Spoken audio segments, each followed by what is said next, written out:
So, last year there was a record-breaking smear campaign on YouTube. The target was James Charles. Fast forward to today, and that smear campaign has backfired, like a complete 180. James Charles is thriving more than ever, and the three people behind the campaign are all dealing with karma for trying to take him down. One did it out of jealousy, the other for business reasons.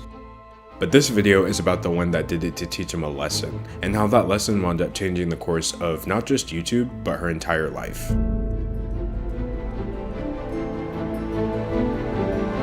Right now, James Charles, you are changing everything. I love you so much. Don't cry.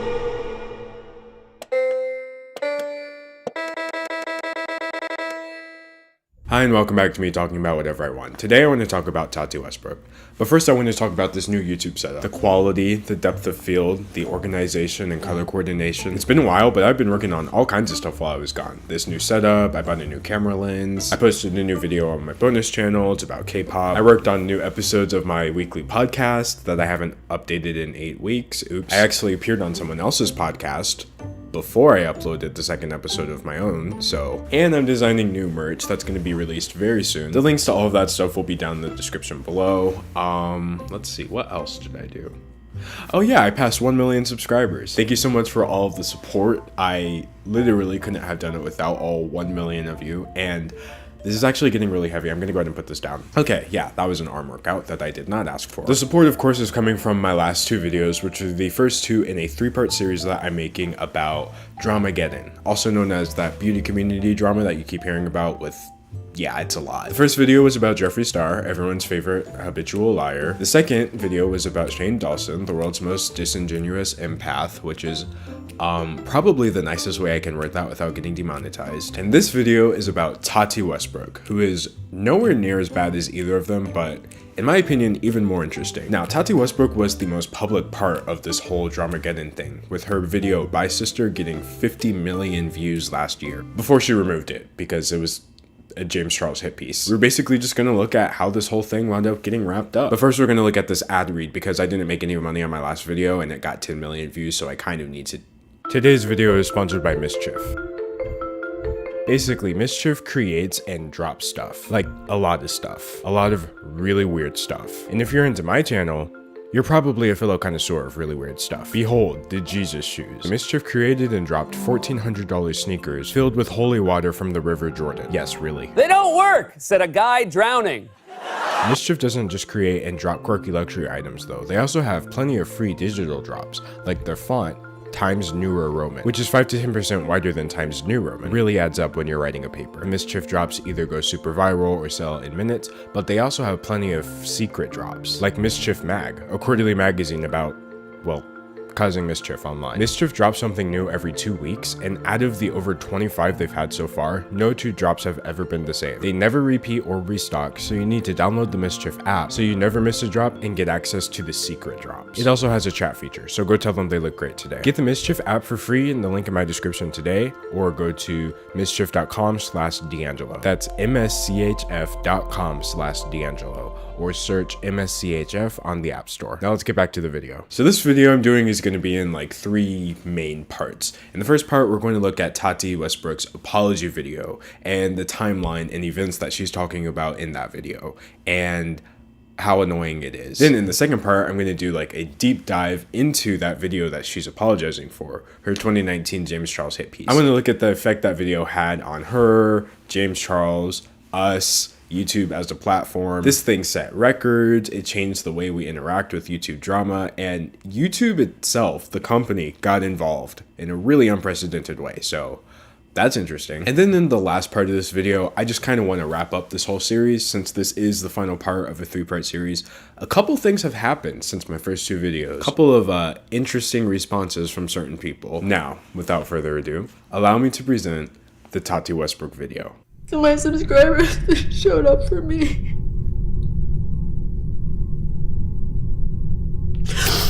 And I just hope that you're still there. I got a heart attack. So who is she and why does anybody care in the first place? Basically, Tati Westbrook is a beauty YouTuber. She's one of the biggest channels in the beauty space with nearly 10 million subscribers. She usually uploads twice a week with no exceptions. Her videos are very high quality and well produced. They're unique because In a space where everyone is kind of known for neon colors and bright personalities, Tati Westbrook is more subdued, more elegant. At one point, her brand was that she was the least problematic person in the beauty space, which isn't saying much when it's filled like people with Jeffree Star, and you get my point. Tati Westbrook is also a CEO of two companies, Tati Beauty and Halo Beauty. Now that's important to keep in mind because Halo Beauty sells vitamins, and Tati really cares about her vitamins. But over the past year, if you look at her channel, you might notice some weird things are going on. For one, she's losing subscribers at a rapid rate. Every single month, she's losing tens of thousands of subscribers. Even if her channel is growing, there's no way to tell because so many people are leaving. They're outnumbering the new people finding her. You'll also notice a lot of dislikes on many of her videos, despite the fact that the content itself is very innocuous. And the further back you go, the more dislikes you see. As you can tell, something happened on her channel at one point. All of this weirdness is stemming from controversy that happened 1 year ago. In May 2019, Tati Westbrook uploaded the infamous James Charles hit piece, simply titled "Bye Sister." In this video, she made very disturbing claims and allegations against her fellow beauty YouTuber, which we will get into later. It was very quickly revealed that there were two other people involved with this video as well, because immediately after publishing that video, she received support from both Jeffree Star and Shane Dawson. I talk about their involvement in the whole thing in the first two videos, but basically, people started putting the pieces together and realizing that all three of them seemed to be conspiring to take James Charles down. The only problem was James Charles didn't actually do anything. Now, part of the reason Bye Sister was such a big deal was because James Charles had just promoted a rival vitamin brand, which she pretty much cites as the reason for why she decided to speak out against him. So the combination of her serious allegations of him being a predator and the fact that she seemed to be doing this solely because he promoted one of her business rivals, coupled with the fact that she was promoting her vitamin brand throughout the entire video,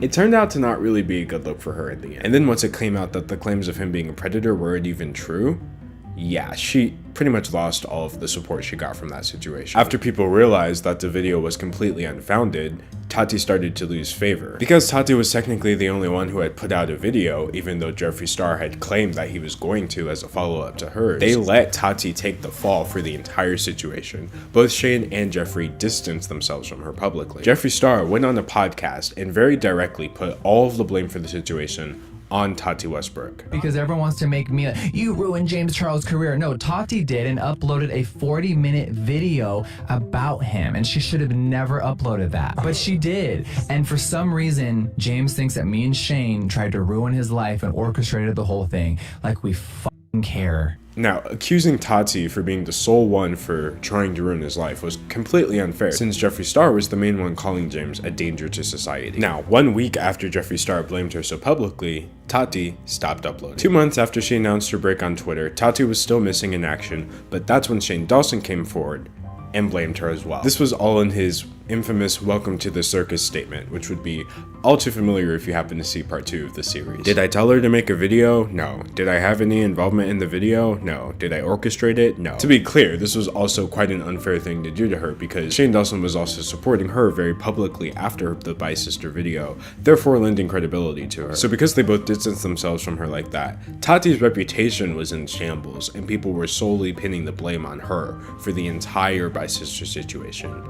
And understandably, she wasn't very happy with that. Shane's statement was clearly the final straw because 2 days after it, she posted a cryptic message on Twitter, followed up by another one, and then finally, an announcement that she would soon be returning with a video. And that video came out June 30th, 2020 at 12 p.m. Yep, it was that video. You're fake crying. You are fake crying. You are fake crying. That is not real. Oh my God. So I briefly mentioned it in the last part, but now we're finally going to take a look at Tati Westbrook's video, Breaking My Silence. Now, if you sort through all of the emotional manipulation and outright lies in this apology video, there are actually some very serious claims. I think it's a good idea to look at the root of what she was saying first, and then I can point out how ridiculous it is. Now, her video is 40 minutes long, and I have a lot of stuff I want to talk about in this video other than her weirdly warm color balanced apology, so I'm just going to go ahead and compress her main points into A very quick rundown. It's worth noting that Jeffree, Shane, and Tati all made similar videos, but Tati's was the worst received, and it currently has more dislikes than likes. At least I'm assuming it was the worst received because Jeffree Star disabled the likes on his. So who knows how much he had. I like to think it's a 100% dislike bar, but that's just my imagination. So here are Tati's main points. She starts off by saying, she was actually coerced into releasing By Sister last year. I've lost over a year of my life terrified of social media and terrified of speaking up against the people that used, coerced, and manipulated me into uploading my video in May of last year. She then claims that she and James actually made up after the fact last year, and she publicly apologizes to him for uploading the video. We apologized to each other, forgave each other, and agreed to wait patiently until it was safe for me to share my story. She then says that she never lied in By Sister and that she never called James a predator, which was the main accusation coming from the video, by the way. I was very worried and heartbroken, but I did not lie in that video. I never called James Charles a predator, and I never said that James Charles was a danger to society. My video was not made with any malice. Next, she squashes the idea that this all happened because of the vitamins, and instead directly blames Shane and Jeffree for her uploading the By Sister video. While I was definitely upset that he had accepted a sponsorship from the biggest rival to my brand, Halo Beauty, I did not make my video because of vitamins. I made it as a result of all of the poisonous lies that were fed to me by Shane Dawson and Jeffree Star. And she tries to distance herself from her association with Shane and Jeffree. She said the only reason she hung around Jeffree, even though she knew he was problematic, was because she thought she could change him. And she claims that she had no idea about Shane Dawson's old content and actions because she didn't look into him properly. I knew that Jeffree had had a lot of drama in his past, but when he came to me, he presented himself as someone who had changed and was trying to be better. I saw his pain and I felt that I could be a positive influence. I didn't know much about Shane Dawson. I wish I had researched him better. I wish I had watched his old videos. I wish I had educated myself and I was aware of his earlier content. All I knew at the time was that Shane Dawson was the most adored documentary filmmaker on YouTube. After that, she explains that Jeffree Star would constantly tell her really disturbing things about James Charles, which she didn't really believe until Shane Dawson showed up and started echoing the exact same things to her. I was told there were a lot of victims that were going to come forward to destroy you. Jeffree sent me what he claimed was an audio file from an alleged victim and told me to listen to the pain in their voice. Shane said that James Charles was a monster and that James Charles was hurting minors. She directly contradicts their assertions that they had nothing to do with the video and instead claims that Shane Dawson actually offered to work on the video himself. Shane Dawson didn't just know about my By Sister video. He offered to help edit it. He even offered to design the thumbnail and help title it. Finally, and what I think is probably the most important part, she admits that the rumors and claims were unsubstantiated and no evidence came forward. After a few days of Jeffree fanning the flames on Twitter, no victims appeared as they had stated would happen, and no evidence came forward as they stated would happen. She outright finishes it by saying Shane and Jeffree conspired to take down James Charles because of jealousy and business reasons. It's now my opinion that Jeffree and Shane were both bitterly jealous of James Charles's success. Jeffree resented that so much of his business was centered around his biggest rival, and Shane did not like that James Charles wanted to make a documentary. Neither of them were happy with standing in his shadow on YouTube anymore. And it's also my opinion that Jeffree and Shane needed James marginalized and out of the way for their November launch of the Conspiracy Palette along with Shane's merch. At the very end, she accuses Shane and Jeffree of defamation and then issues legal threats to everyone involved. In early May, when Jeffree went on a podcast and denied responsibility for his involvement and placed blame on me, it was both cowardly and defamatory. Last week, when Shane issued his statements about his involvement in all of this, I also perceived them as cowardly and defamatory.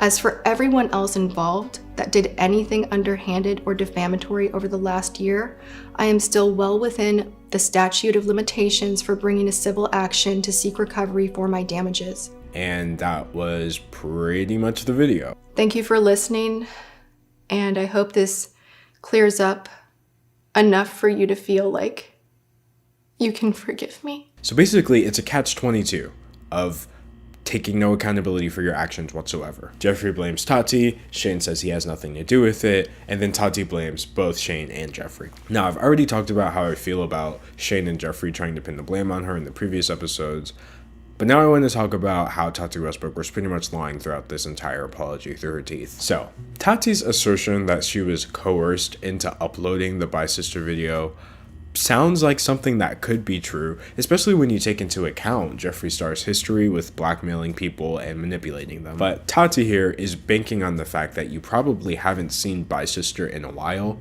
so you might not remember what she actually said in there. And even though she deleted that video, we still have access to it. So let's go ahead and take a look at it and see how all of her main points in her apology basically fall apart. So this whole I was coerced into filming and uploading a video is completely bogus, because in that video, in the 2019 Bye Sister video, she explains very clearly why she made it. And there's so much that you guys don't know, and I'm gonna share a lot of it with you because I feel at this point that I have to, because Gabriel Zamora decided to drag me out on the dance floor by calling me out by name in a video that he made about opinions in makeup. That doesn't quite sound like coercion, especially since she mentioned several times throughout that video that she was specifically doing it to set James straight and clear her name. She also lied in her apology, and she said that she never lied in her original video. I did not lie in that video. James Charles, for the most part, addressed many of the lies in that video, but the main one I want to talk about is the fact that she said that James Charles never promoted her vitamin brand on his channel. The reason that James always said that he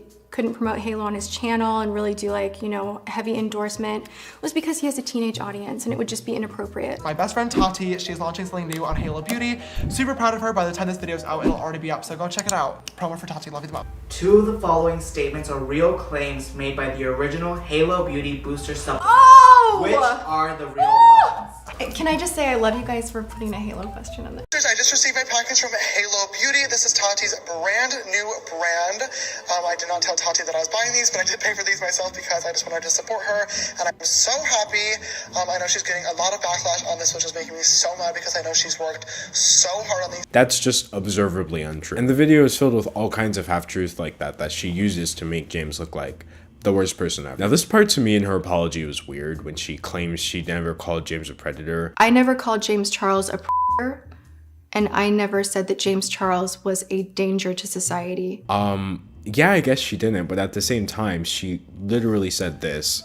Oh my God, you tried to trick a straight man into thinking he's gay yet again, and somehow you're the victim. You know, it's really disgusting to manipulate someone's sexuality, especially when they are still, you know, emerging into adulthood and don't quite have everything figured out. You are using your fame, your power, your money to play with people's emotions. You're threatening to ruin them. You're threatening to embarrass them. And you're doing that to have them behave sexually in your favor, even if they're straight. And you know what? That's not okay. You were talking in detail about things you wanted to do to the waiter. And when I said, James, he's straight, your response was, doesn't matter, I'm a celebrity. So freaking gross. And then she goes on an Instagram comment at the time and says predatory behavior should always be called out. So basically my question for her is, if you didn't call James a predator, then what else do you call somebody who uses their power and influence and money to coerce other people into doing actions they don't want to do? Because that's literally what you accused him of doing in the video. Now, the whole "it was never about vitamins" thing is a little ridiculous, because in her apology video, she actually contradicts herself. I'm not sure if she caught that. I did not make my video because of vitamins. 12 seconds later. James Charles's Sugar Bear Hair sponsorship and all of the drama that had kicked up afterwards, that was just my breaking point. What I want to know is, why was the vitamin sponsorship the breaking point and not all of this disturbing stuff that you thought James Charles was doing to minors? That's a lot. My video was not made with any malice. And the whole idea that there is no malice in her video is ridiculous, because she sets up Shane and Jeffree's involvement in it as being completely negative and motivated by jealousy, which, by the way, I completely believe it was. But then she frames her involvement as not being motivated by the vitamins that she mentions for longer than she talks about anything else in that video, but instead about the fact that she wanted to help James. So when you pair up with my #1 competitor, it's embarrassing to me. Is it gonna crush my business? No. but it's embarrassing, and you know that. I would say there's so much malice towards James in that Bye Sister video that Tati's treating him harsher than she's treating other people. It's a horrible thing to tell a person like, hey, it's sunshiny outside, don't feel bad about whatever you're going through. And I always like to tell people pain is pain, and yeah, at some point you have to feel it, express it, release it, and then set it down and move ahead. 1 minute, 37 seconds later. How entitled do you have to be to think that you have it rough? You are a 19-year-old millionaire. You do not get to wake up and, stress out about how unfair your job is. Like, that's just so ridiculous to me. I'm gonna be honest, having watched her 40-minute apology multiple times and then rewatching Bye Sister multiple times, which is also 40 minutes, I only really saw one claim from her apology that I could verify as being true from watching Bye Sister. And that was the fact that Shane Dawson and Jeffree Star probably were sending her stuff, because she does mention that. The behavior that I don't think I can even talk about, like the DMs that I'm getting and the things that I'm hearing, are so gross that I don't think that I can protect that, and I don't think I can help that, and I have to let this go. I believe that she did believe the things that Shane and Jeffree were sending her, so I'm not gonna hold her responsible for truly believing that James Charles was this kind of person, because it seems like she did, especially when you consider the fact that Jeffree Star has successfully made other people believe that about James as well, like Blair White. So my conclusion is pretty simple. Did she get manipulated into believing things? Yes, absolutely. Did she get manipulated into the act of filming a 40-minute video in which she doesn't even talk about those things, and she instead drags James for a bunch of other stuff that has nothing to do with it?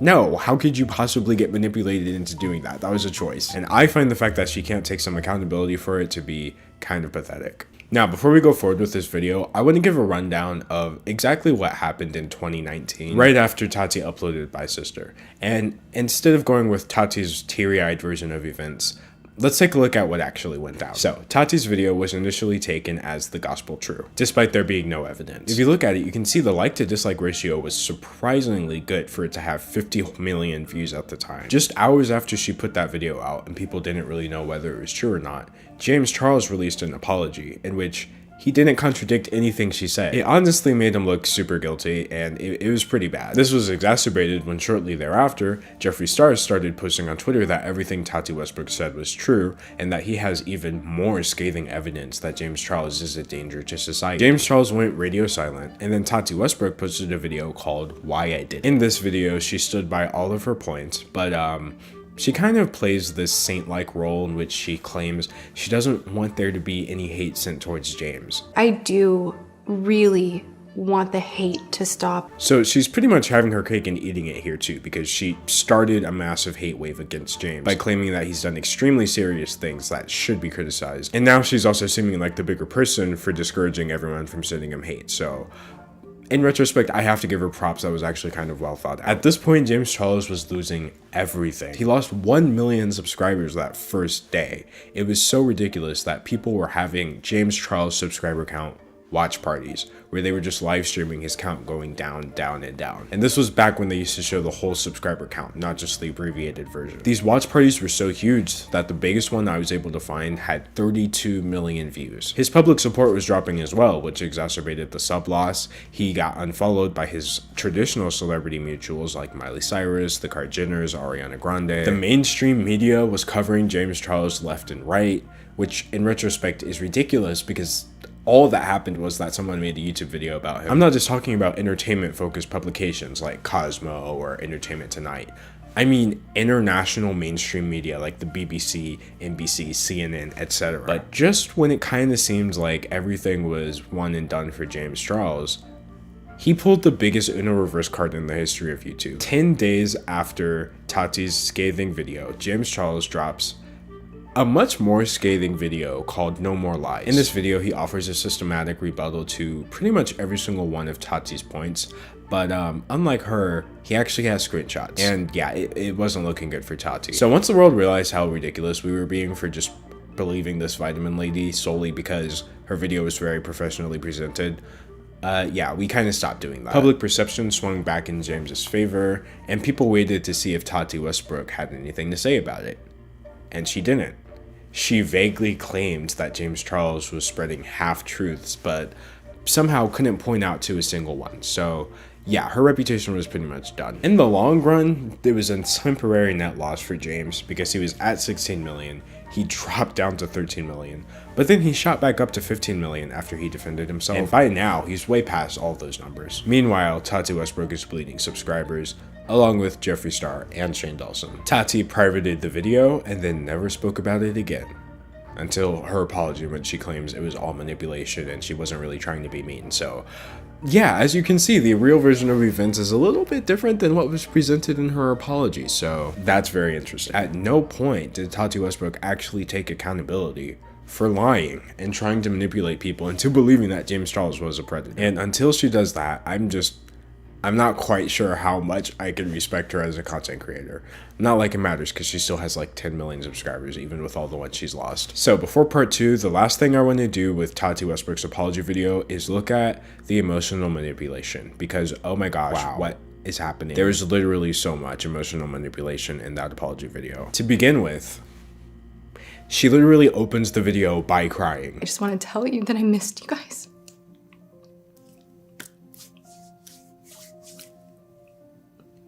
A lot. She's acting like she's been gone for so long, but I looked and there was only 7 weeks between that apology and her latest normal upload, so I've literally taken breaks longer than that. Even if she really was that broken up about it, I still find it quite disingenuous to put a clip of you sobbing to start off your video in which you're trying to take accountability for your actions. It's like a very cheap appeal to pathos.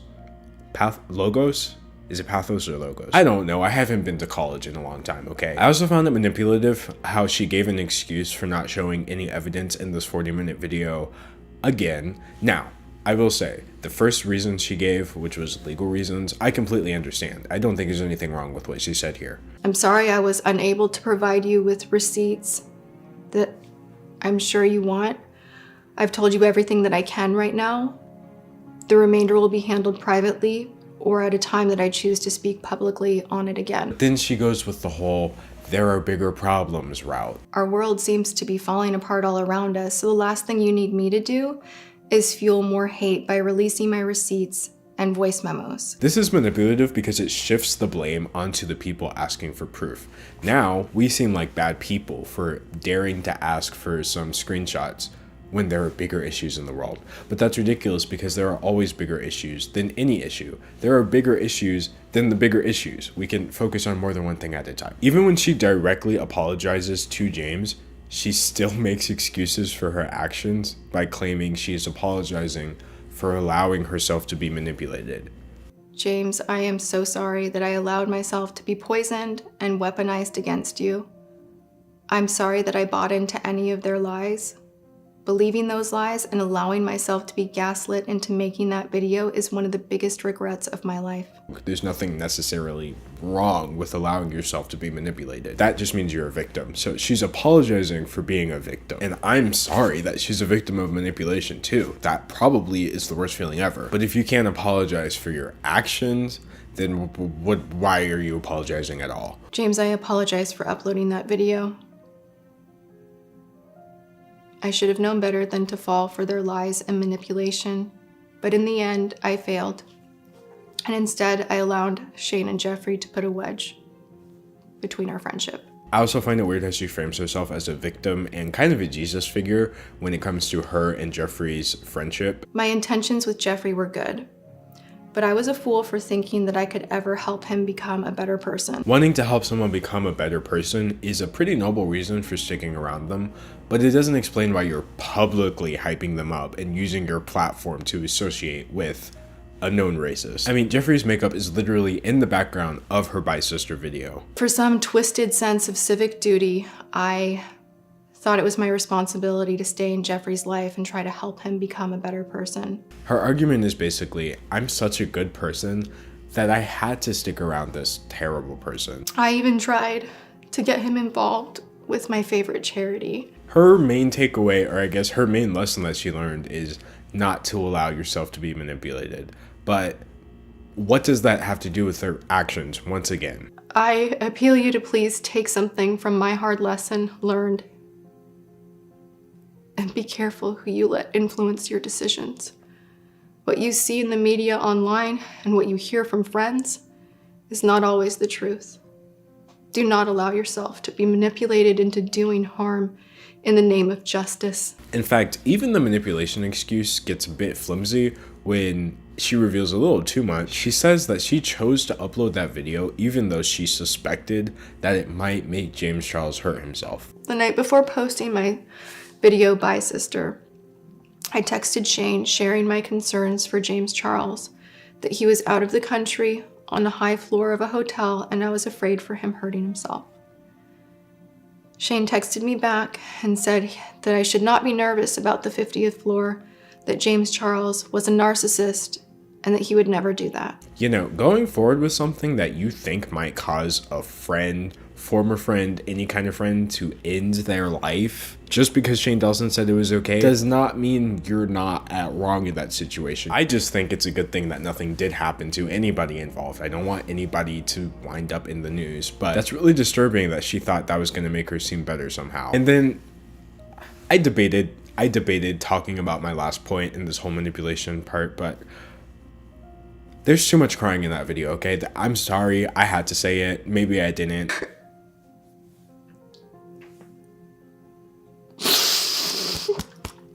I'm gonna get a heart attack.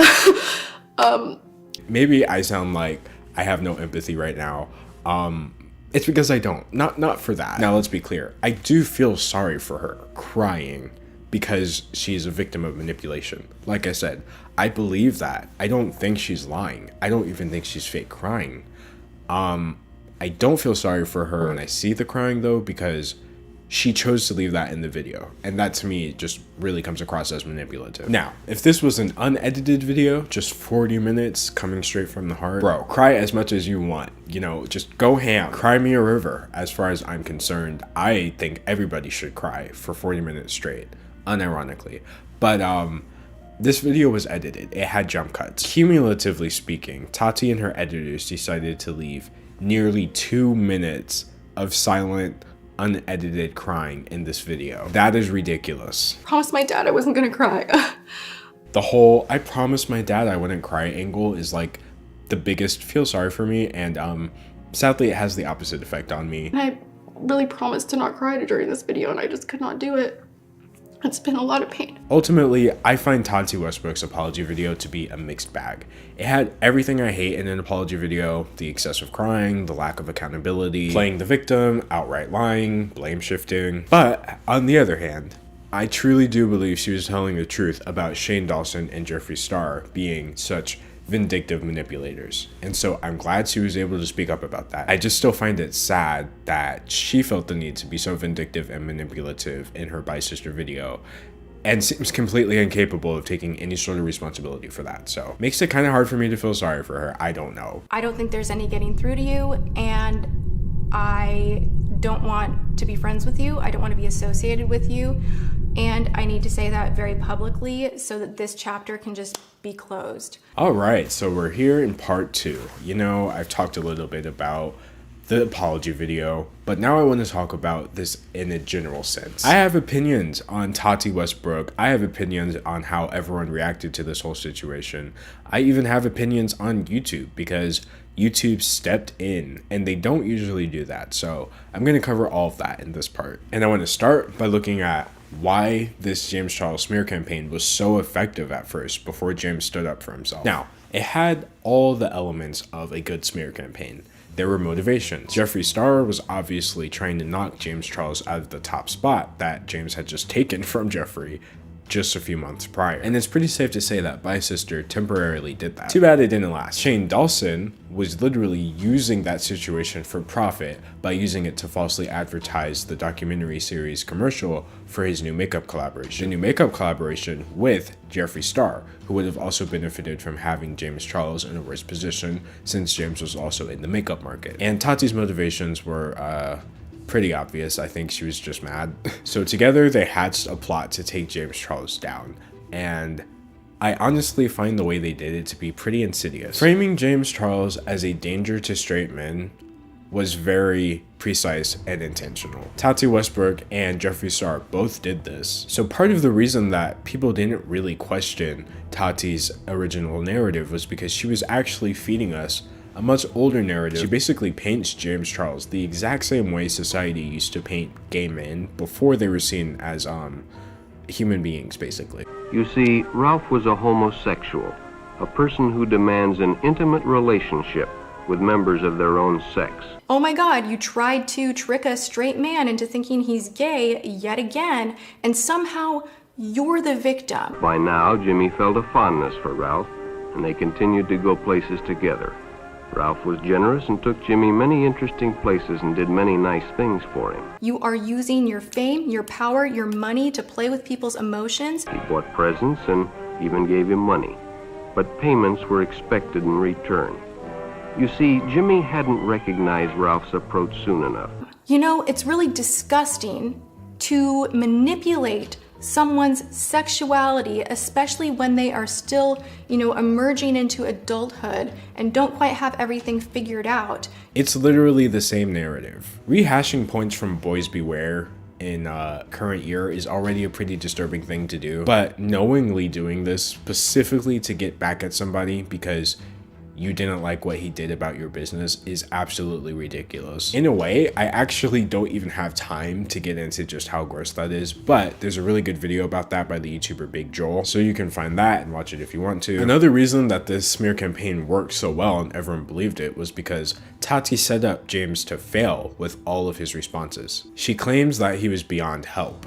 I don't think there's any getting through to you, and I don't want to be friends with you. This person is someone that I absolutely loved, cared for, and would have spent all the time in the world protecting.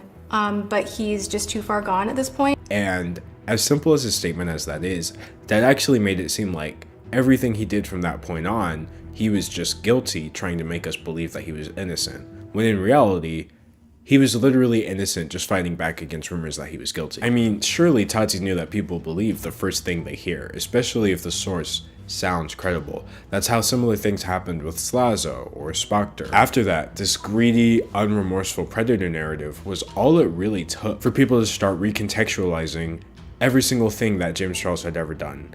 Now all of a sudden his relationships with his fellow teenage friends were predatory. Now all of a sudden the collaborations that he did with real life celebrities were motivated by greed. Suddenly everyone was justified in finding him annoying. Now I know Tati Westbrook apologized for this, so that's good, I guess, but I really feel that people don't talk enough about the effect that this had on James Charles. I mean, he said point blank that it sent him into a dark place. I'm so glad that you have that friend group, because Me too. especially during your last whole scandal thing, if you didn't have that, that would have been so difficult. If I didn't have that, I would be dead right now.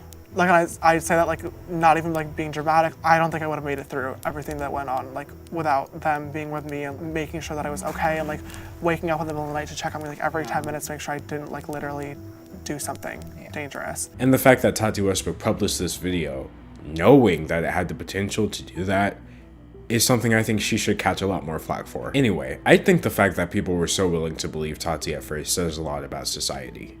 Unironically, I for one had to confront my biases in a pretty direct way after that, and honestly maybe it was for the best. Alright, so now that I've looked at why the James Charles smear campaign was so effective on people, I want to look at why it was so effective on YouTube in the algorithm. After all, racking up over 50 million views before Tati got rid of it, it was literally one of the highest viewed call-out videos of all time. And when videos get a lot of views on YouTube, people do what they always do, which is start making extremely similar videos. Basically, Tati Westbrook accidentally started the trend of the 40-minute expose. Now, granted, hers was not the very first one, but after that, oh boy, were there a lot. Now that it was a YouTube trend, we saw a ton of videos in an identical format, but instead of Tati versus James for 40 minutes, we had Deji versus KSI for 40 minutes, Jesse Smiles versus Gabby Hanna for 30 minutes, Stephanie Sue versus Nikocado Avocado for around 50 minutes. Twice. H3H3 versus Keemstar for 40 minutes, Simply Nessa versus Tana Mojo for 40 minutes, me versus Shalom Lester for 40 minutes.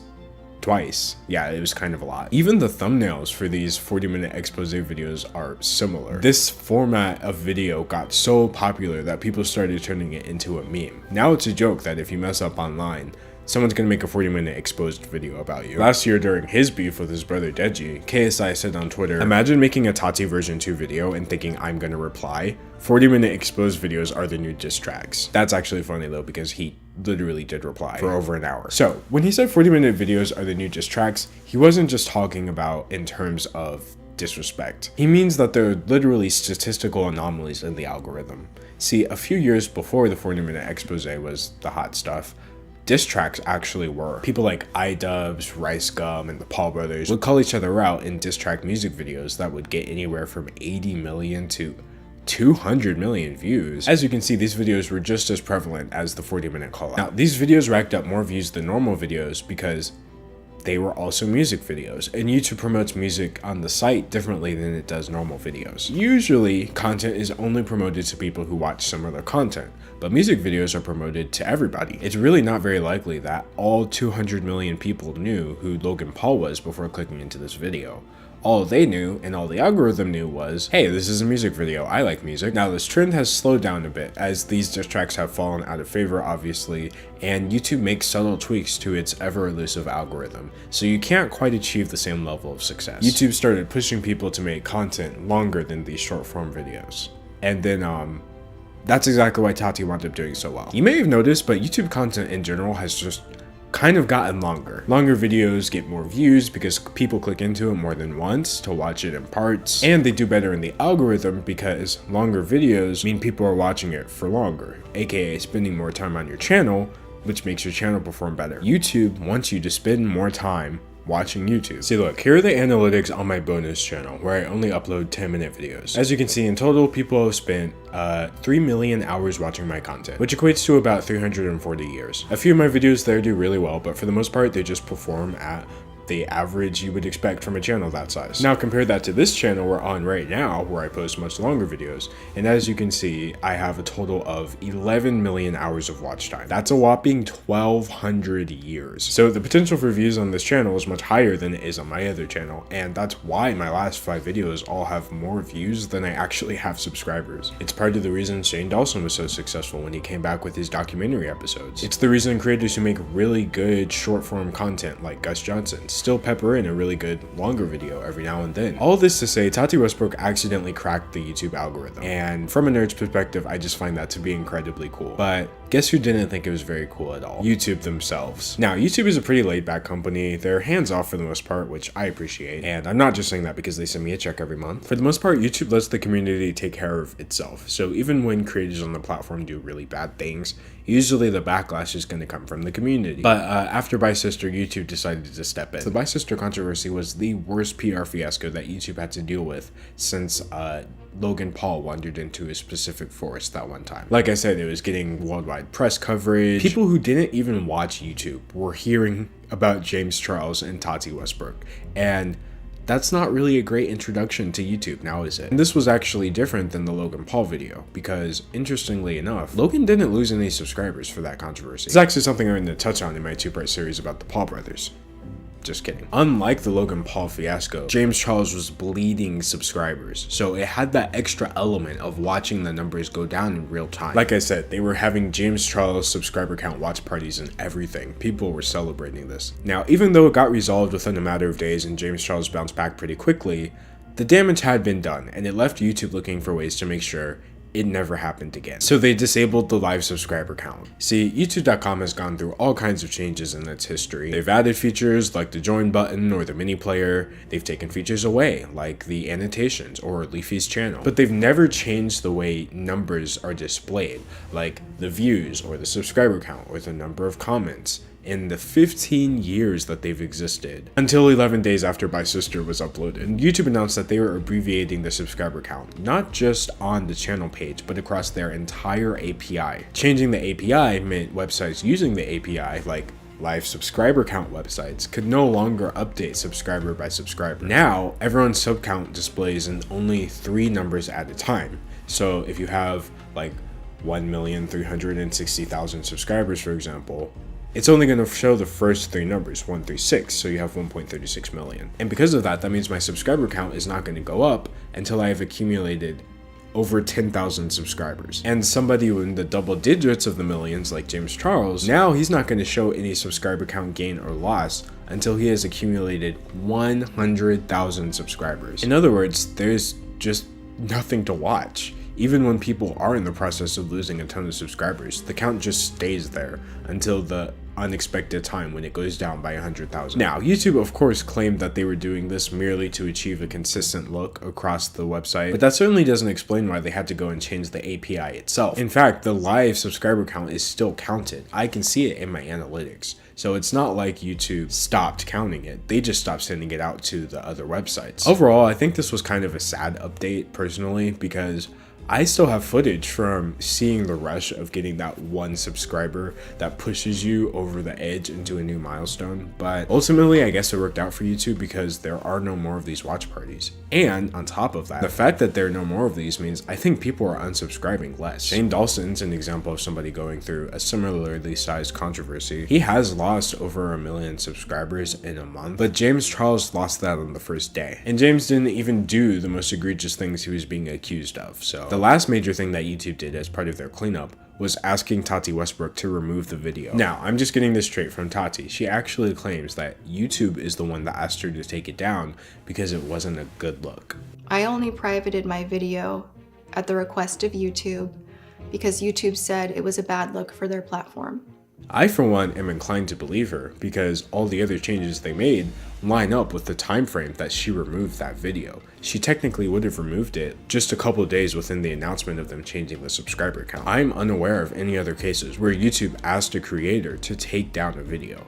It does make sense though. I mean, YouTube can't just outright remove the video for no reason, because then that's a bad look for them. And also, even if they suppress the video in the algorithm, that's not going to stop anything since most people were watching it because of word of mouth and the fact that it was embedded on almost every mainstream media news site. So how else could they really stop all the attention besides asking Tati to take the video down herself? So that's how Tati Westbrook wound up starting an entire trend of new content, setting forward a chain reaction that led to a record of the most subscribers lost in a day for James Charles, and getting YouTube themselves to step in an unprecedented way, all because of what she said in a 40-minute video and how people reacted to it. With all that being said, I just think it's interesting that the video is technically private, not deleted, meaning it's still there on the website. Imagine if she got bored and decided to make it public one day again. Alright, so for this last section of part 2, I'm just gonna go ahead and give my opinion on Tati Westbrook. You know, I've said a lot about her videos, I've said a lot about her involvement, but I do have some opinions on her as a person. Throughout all of this, Tati Westbrook has been the target of major criticism for what I hope are obvious reasons. And while some of that is certainly deserved, I can't help but notice the type of criticism that she gets compared to the other two people involved is actually kind of disturbing. So before I say my opinion, I actually want to defend her. First of all, let it be known that Tati Westbrook is nowhere near as bad as Jeffree Star or Shane Dawson. Here's a recap. Jeffree Star is a habitual liar, a self-proclaimed blackmailer. He tried to manipulate other creators into attacking James Charles. He never properly apologized for his extensive history of racism. And he's mean.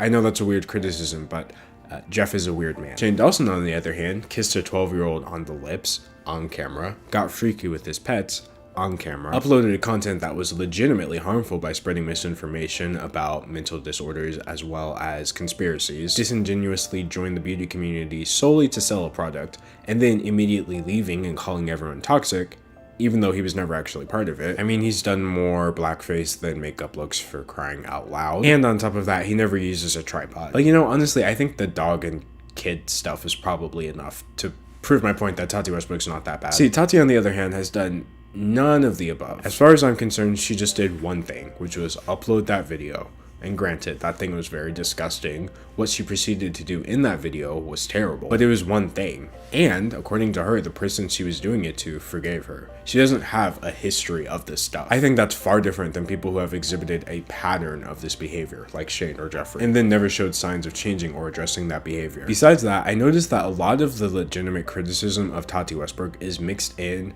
with a ton of ageism and sexism. To be clear, age is an important factor in this whole situation, but ageism is not. In fact, I'm not sure if you noticed, but all the way up until this point, I haven't mentioned Tati's age once. See, I've made the mistake in the past of basing my entire argument around the fact that somebody is too old to do something, but that's honestly not fair because older people are still people and people do really dumb stuff regardless of how old they are. I think we should let them instead of not allowing them any space to make mistakes. So basically, like, drag her for the mistake. Her age doesn't have anything to do with the fact that she did the wrong thing, and her age doesn't invalidate the fact that she was manipulated. She's not too old to fall for somebody coming to her and spreading misinformation and her choosing to believe it. Now, like I said, I still don't think she was manipulated into uploading that video because that's not even what she was talking about in it, so to pretend like that's the reason is a bit ridiculous.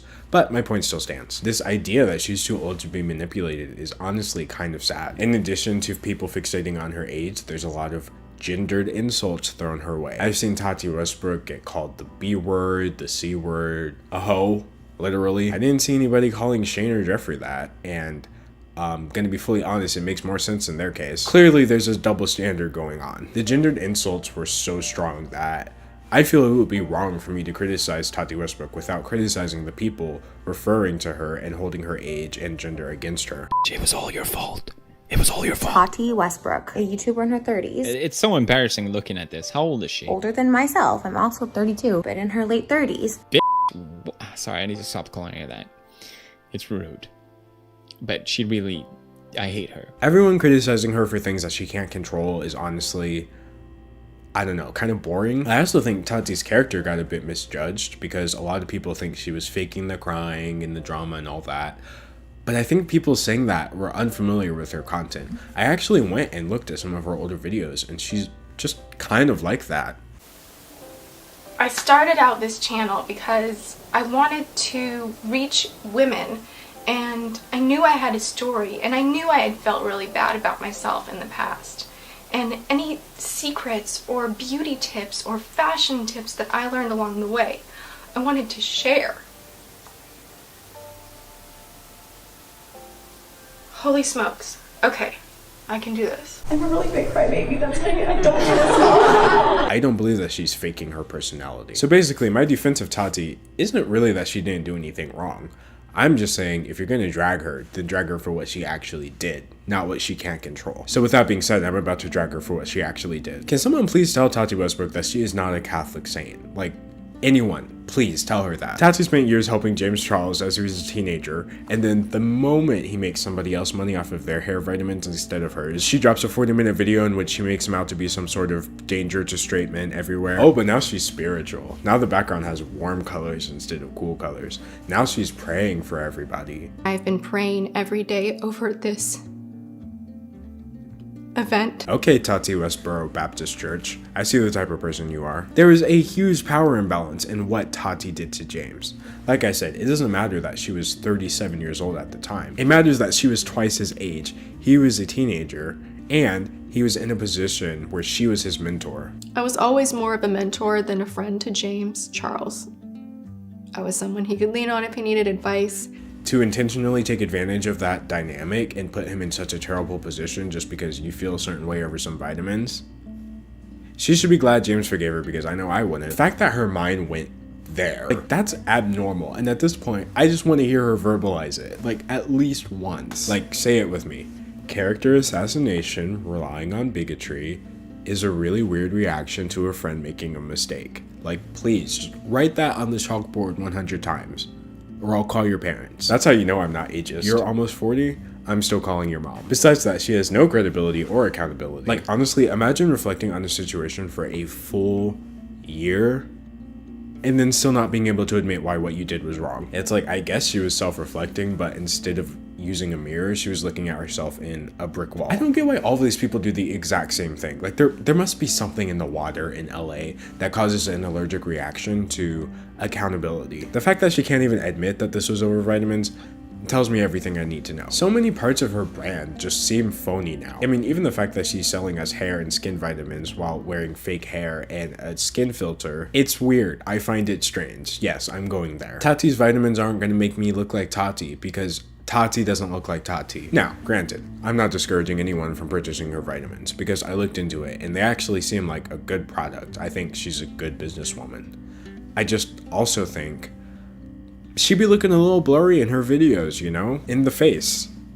only. It's the lack of pores for me. It's the tape-in hair extensions holding on for their dear life while you're literally selling me products to make my natural hair better for me, but it's not for me. Also, can we please talk about how money motivated this person is? Which, by the way, same, but I think it gets really weird when you start trying to pass it off as a genuine desire to help people. I mean, listen to just how hard she held the fact that she helped James Charles financially over his head as she was attacking him in her Bye Sister video. He was making $90 a video, and because of me and my husband, he was making $2,500 immediately. If anyone ever offered a kickback, we'd say no, put it in James's pocket. Help James. I negotiated another deal, so he had on the side for him that would have given him $1 million. He got a higher percentage, so literally millions in his bank. That's just like a small sample of some of the things that we've done for James Charles. If you're gonna do that after helping me, then honestly, don't help me. So that was my little roast session on Tati Westbrook. Honestly, I know that was kind of harsh, wow, but she should just be glad I wasn't being as harsh as she was while she was lying through her teeth for 40 minutes straight about a kid over some gosh darn vitamins. I don't know when you'll see me again. Hopefully sooner than later, but thank you for hearing me out, and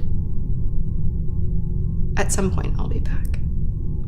And I hope that you will be back as well. Alright, so in part 3, I just want to look at where the situation left everyone now. Like I said in the beginning, some of them have issued some responses, even some responses to things I said in my videos, and I think it's just interesting to see like the effect that this had on everybody. So to start, I want to look at the effect this had on everyone's reputation. I mean, the Bye Sister hit piece was obviously intended to make everyone's opinion on James Charles change, and it did, but for the better, so kind of a miss for Tati. See, before Bye Sister, James Charles was pretty much just known as being immature and kind of two-dimensional. I mean, his fan base was pretty large, but outside of that, he was pretty much just that guy from YouTube who was always wearing makeup. Before the event, James was mostly talked about in a negative light outside of his channel. For some reasons that were valid, for a lot of reasons that weren't valid. Even the things that he did that were wrong were nowhere near as serious as like predatory behavior. But after Bye Sister, I think James Charles is seen as a bit more mature and a bit more capable when push comes to shove. Obviously, it was a bit rough for him during the situation, but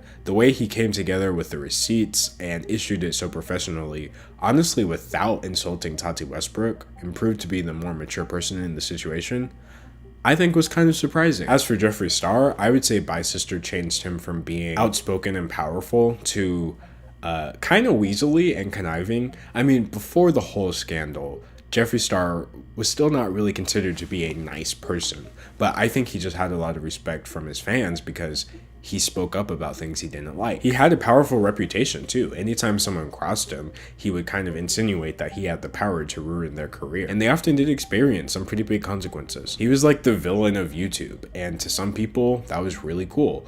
And to other people, it was like not remotely cool, but it did at least seem to be backed up by actual actions. After Bye Sister though, I'd say Jeffree's reputation is just kind of in the gutters. It's like he was a big scary balloon and then James Charles just popped it. I think it's pretty clear now that Jeffree Star has no real weight behind his words. So like, if you're mean and powerful, I guess that's cool. But if you're mean and not powerful, then you're just what, like a bad person? The fact that he wasn't able to back up any of his statements about James Charles was probably the single biggest thing that caused people to start looking at the other areas of his life and seeing that he couldn't back those up either. Shane Dawson, on the other hand, Bye Sister changed him from being the internet's golden boy to, maybe we shouldn't go into too much detail. I think we all know what happened with Shane Dawson. I mean, before the whole drama, his documentaries were considered to be reputable for some reason. And he never had a public disagreement with a creator, except Bobby Burns, and that went terribly. But he was never outwardly harsh to another creator before James Charles. And I don't think anybody thought he could be. But after everything went down and Shane made his statements, he was seen as being like super dishonest, falsely using it to promote his series, falsely using it to promote his makeup, criticizing James so harshly in his Welcome to the Circus statement. But like I said, there was a lot of weird stuff with kids and animals, so I think that's what we should really be focused on when it comes to Shane Dawson, more so than makeup drama. And as for Tati Westbrook, Bye Sister changed her from being like this professional, unproblematic, and caring mentor figure to kind of ruthless. I think it's the best way I could describe her. Yeah. I mean, before this whole thing, she was specifically known for never getting into drama with anyone. And to be fair, she never did. Our last guest has been around forever, but somehow has not had a scandal, so we've got Tati Westbrook. She had a few spats here and there, but for the most part, she handled them in a way that at least made her seem really good. I mean, I really think she probably is a caring person. Her relationship with James Charles definitely seems real to me, at least. And you know, if Tati and James really did reconcile their relationship, like she said they did, that would make me happy. That's probably the best possible outcome. But after Bryce's sister, unfortunately, people now know Tati kind of has a different side to her. And honestly, I think that's just kind of realistic. Now, granted, I'm not saying that everybody in the entire world is going to go, you know, use bigotry to turn everybody against their friend because they didn't like one thing they did. But what I'm saying is, how much can you really expect from somebody? If you're on the internet for 10 years, you're bound to do something. It's just sad that what she did was so serious and had such a negative effect on other people. Even if people recognize that this is not a pattern of behavior for her, I think it's going to be a long time before she's able to kind of shake the reputation she brought upon herself. Right now, if you say Tati Westbrook to the average person, I think we're all just gonna see her the way we saw her in the Bye Sister video. Calm, collected, dressed in blue, in an impeccably clean room, and just tearing down one of her closest friends over vitamins. Alright, so now that we're close to the end of the video, I just want to make some updates that happened since parts 1 and 2. So part 1 was about Jeffree Star, and I think as of now I released that video about 2 months ago. So there's been some updates. Jeffree Star has released 2 different videos in which he's addressed the controversy, including things that I happen to speak about in my videos. Now, this first video is more so his reaction to Tati calling him out. The video is called Doing What's Right, and in this video, he claims that he's done with the drama. I've spent a lot of time realizing why I do certain things and why I do the things that I do.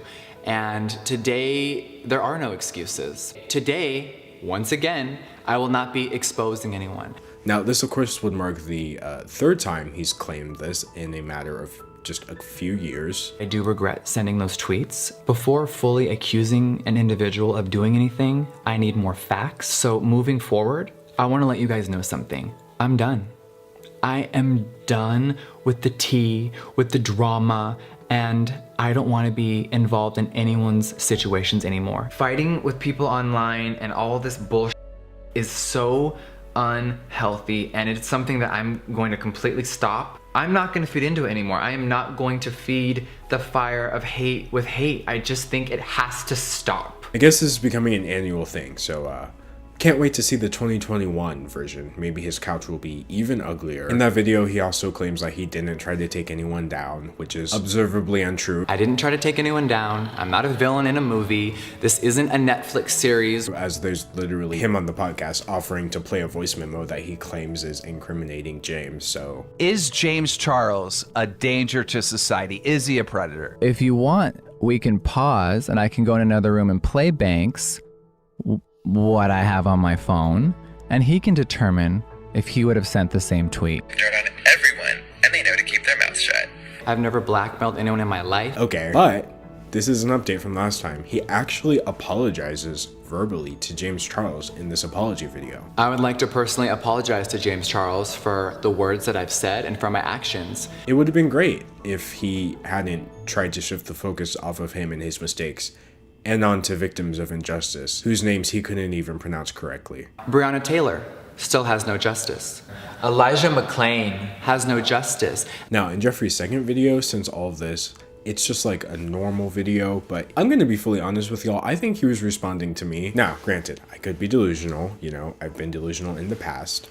I used to think I didn't look good with glasses. I've been that delusional. But no, like, I'm literally positive he was responding to me. See, in that video I made about him, I had a bunch of weird topics, but 2 of them I was unsure of. And one of them was the robbery that he claims happened, in which $2.5 million worth of makeup were stolen from one of his warehouses. In this video, I shared that I did not believe this occurred because I didn't see any proof of it, but that if I saw proof, I would obviously believe it happened. So basically, Jeffree Star briefly addresses that. Speaking of my concealer, Chris, you might find this hilarious. There's someone that tried to say that there's a police report from Jeffree Star Cosmetics at our warehouse and our robbery that we only had $10,000 of things lost. You guys, there was 30,000 units of just concealer stolen and so many other things. Like, it was so horrifying and awful and scary. So for someone to try to like minimize it, like it was a hoax or something, I was like, I have to say that is quite the markup. The other thing I called Jeffree out, but I was unsure about, was that he had multiple conflicting statements about his grandmother's age, to the point where I was just confused. He said her birthday was in 1 month, and then it was in another month. He claimed she was one age, and then she was a different age. So yeah, Jeffree responds to that, of all things. Okay, here's a funny one. You know how I've mentioned my grandma a few times? Yeah. My grandma Mary, she's her real age is 103, okay? She turned that in July of this year. But when we did our video, I said my 100-year-old grandma, so everyone thinks that she's not real. My grandma's not real, and I fabricated her, and she's all a lie. Yeah. You guys, oh my God, I can't. I will say, in this case, I believe him. I would pretty much believe anybody about the age of their grandmother, if they didn't give like 3 different ages. It doesn't change the fact that he was still lying though, because he posted a photo that he claimed was him on his way to visit her, but it was like several months old. Now, part 2 of my video, of course, was about Shane Dawson, and was a lot more serious than just some weird lies here and there. Shane Dawson hasn't actually made any public statements since my video, which means we're going on, I think, 2 months since he said anything at all. Now, we do know that he's okay because his fiance posted a photo of him on his birthday, so that's good. But what's interesting though is that even though Shane Dawson hasn't said anything, the 2 people closest to him who are on YouTube have. Both his fiance, Rylan Adams, and his fiance's sister, Morgan Adams, released statements about Shane Dawson that were, dare I say, weirdly similar. I understand that Shane's made highly insensitive and offensive jokes, and I know that while they were far in his past, it's hard to separate that person from who he is today. I see these old videos of Shane and I'm like, wow, I don't even recognize that person. That Shane isn't even in the same stratosphere as the Shane that, you know, you get to see in these older clips. So that's all I have to say. I don't know, I'm just saying they were weirdly similar. Anyway, writing off his stuff as jokes or dark stuff from the past clearly shows me that Shane Dawson's course of action is to just not address the root of the real issues that people were accusing him of, which were not jokes or weird content from the past. But hey, at this point, that's probably for the best. So those are my updates to part 1 and part 2. If there's any updates after this, bro, I don't care. Like, you make the update video, okay? I think we're up to like, what, 3 hours worth of content about this? I think that's good. I think I about covered everything, okay? But you know, now that everything is blown over, it does leave me wondering what's gonna happen next. I have some predictions. I think that Jeffree Star is going to be the most unaffected by this entire thing. He's already back on his channel posting frequently like nothing actually happened. And you know, the comments aren't very happy about this for now, but in the future, everything will continue to die down and the people unhappy about it will just stop clicking into his videos. He'll be left the way he always is after a controversy, just surrounded by people who don't see anything wrong with what he did. Clearly, there's still a lot of them. His business is probably going to continue to flourish. I mean, he actually got dropped by Morphe, but shortly thereafter released a whole new product, so I have a feeling he's going to recoup the costs. As for Shane Dawson, I think he's going to have the toughest time coming back. He's still laying low, like I said, but I don't believe we're never going to see him again. Now, my personal prediction, I don't think he's coming back this year because that would be really stupid, I think. I believe we might see Shane Dawson sometime next year. Maybe he'll just quietly return. I doubt he's going to address any of the real issues because it's been like, what, 10 years, 15 years? Yeah, I think we've got everything we're going to get in terms of that. I have a feeling Morgan and Rylan mentioning him is kind of testing the waters to see what the public perception is. And honestly, some people want him to come back. As for Tati Westbrook, I think she's going to be just fine. She's probably going to return to uploading soon enough. And you know, the comment section on those first few uploads, it's going to be rough, but ultimately I think people are going to see that she doesn't have a pattern of this kind of behavior. She just messed up.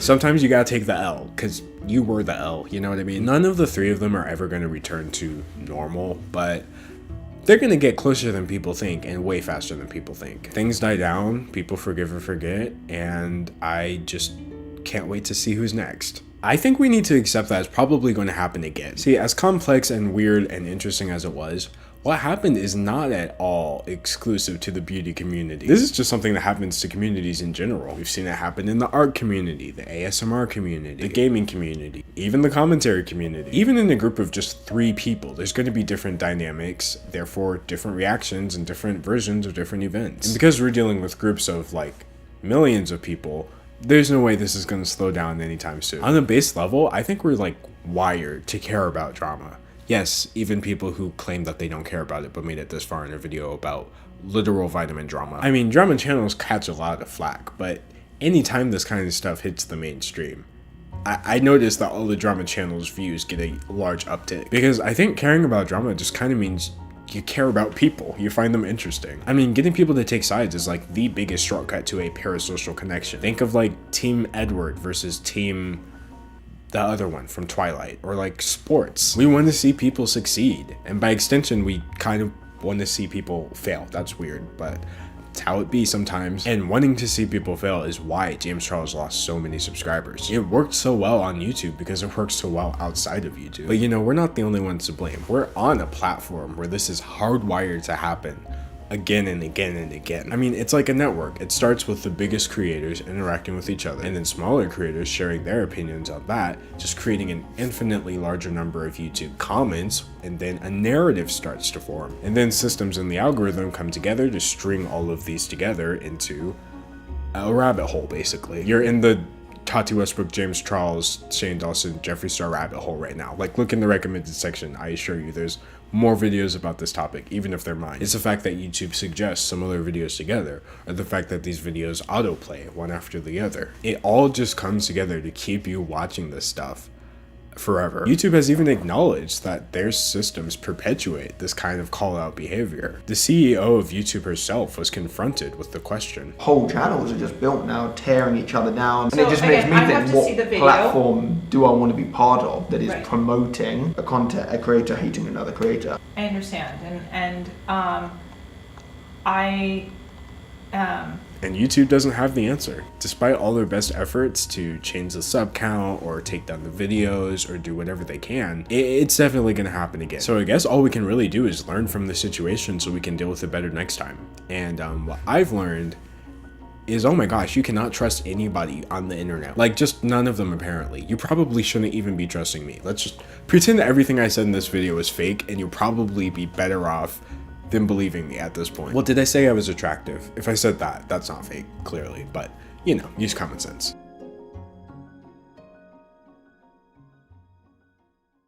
And that was it. That was my video. That was my video about Tati Westbrook and vitamins. I'm off my script now. Basically, I think it's good that I got that off of my chest. As you can see, I had a lot to say about not just her, not just James Charles, but just this culture in general. I think it's super interesting. Now that we've got the whole official video part out of the way, I just want to say thank you so much for 1 million subscribers. I was kind of playing cool in the beginning, but I was literally freaking out, y'all. I have waited for this thing for so long. So basically, like, where should I put this? Hold on. You know what? It honestly doesn't match the rest of my decor. I think I'm gonna need the diamond one, like the 10 million subscribers. So yeah, if y'all just get me to 10 million subscribers, we can do something, because this is not feng shui anymore. Anyway, I've been putting a lot of work into these videos. I hope it shows. I care about them a lot, you know what I mean? Even though it just seems like petty, stupid stuff, but it's my job. I made it my job, and I love my job. So ultimately, I'm just really, really happy that people are watching the videos now more than ever. And hey, it's a pretty good thing we have going. If y'all will keep watching these videos, then I will keep uploading them. Also, I was actually serious. I am making the next series about the Paul brothers, because, well, have y'all heard about that FBI raid? Or yeah, there's a lot there. You know, I have like more to say, but the words are escaping me. This is what happens when I don't have a script. So basically, thank you for watching my video. On average, probably like 33% of you made it here anyway, so if you did, you're special. If not, who cares?